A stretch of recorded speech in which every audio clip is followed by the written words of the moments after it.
Okay, let's dive into this explainer. Today, we're looking at a fascinating piece of source material from Happy Muslim Kids TV. Now, on the surface, it just looks like a vibrant children's song. But as we'll discover together, it's actually a masterclass in structured narrative. It seamlessly tackles dietary habits, faith, and even community economics, literally all in just a few minutes. So let's get right to it. Right at the beginning, we hit a truly universal parenting dilemma. It's the ultimate standoff, really. On one side, we have Faizu. He's hungry and demanding heavy junk food, specifically pizza and a burger. And against him is Mama's mandate. We must always eat healthy food like fruits. It's that classic clash we've all experienced, right? A child's immediate craving versus a parent's long-term sanity. And Faizu doesn't just quietly accept this alternative. Oh no, he pushes back hard, declaring, "Nobody likes to eat fruits, Mama, I don't want it." This stubborn resistance brilliantly establishes the high stakes. A traditional, boring lecture about vitamins? Yeah, that's clearly not going to work here. Mama needs a totally different strategy to win him over.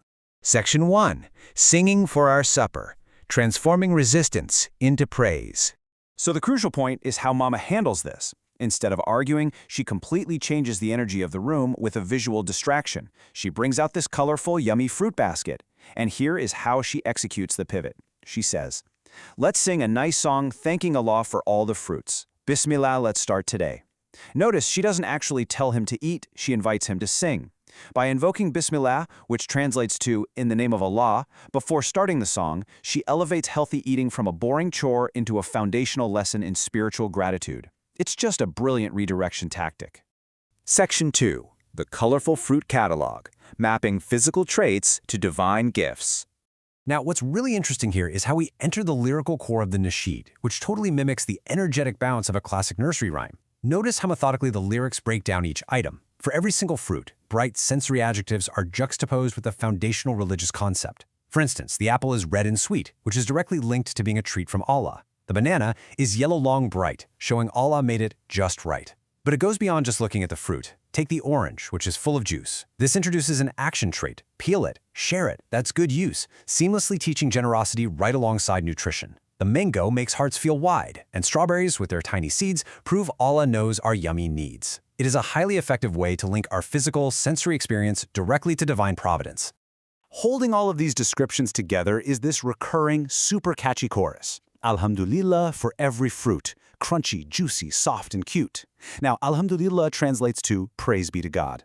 By constantly looping back to this chorus, the rhyme reinforces the textural appeal of the food, crunchy, juicy, soft, while actively practicing continuous thanks.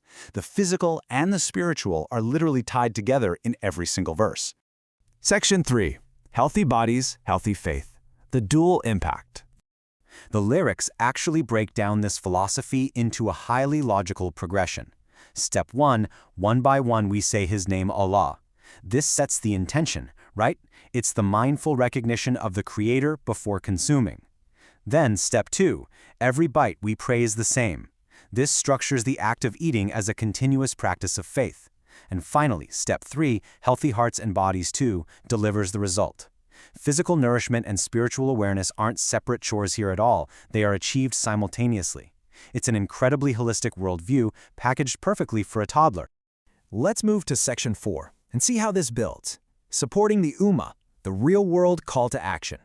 Because honestly, just when you think the song is over and the lesson is learned, the source material takes a fascinating pivot. The content boldly transitions directly from a wholesome kids song into a real-world pipeline for community economic support. First, it asks the viewer to subscribe for more new halal rhymes, establishing a very specific genre and brand. Then, it directs viewers to check out amazing products in the description. Finally, it reveals the ultimate goal, to help support our Ummah's small businesses, the Ummah being the global community of Muslims. It's a brilliant example of using educational content to actively drive economic support. Really, it's a surprising and highly effective takeaway for content creators or educators. Which leaves us with this final thought to ponder. How can our own everyday parenting challenges be transformed into deeper lessons of gratitude and community building? What started as a simple toddler standoff over pizza was masterfully flipped into a masterclass on faith, healthy living, and community economics. It absolutely proves that with a little structured creativity, the smallest moments of resistance can become our most powerful teaching tools. Thanks for joining me on this explainer, and I hope it completely changes how you look at the media we use to teach the next generation.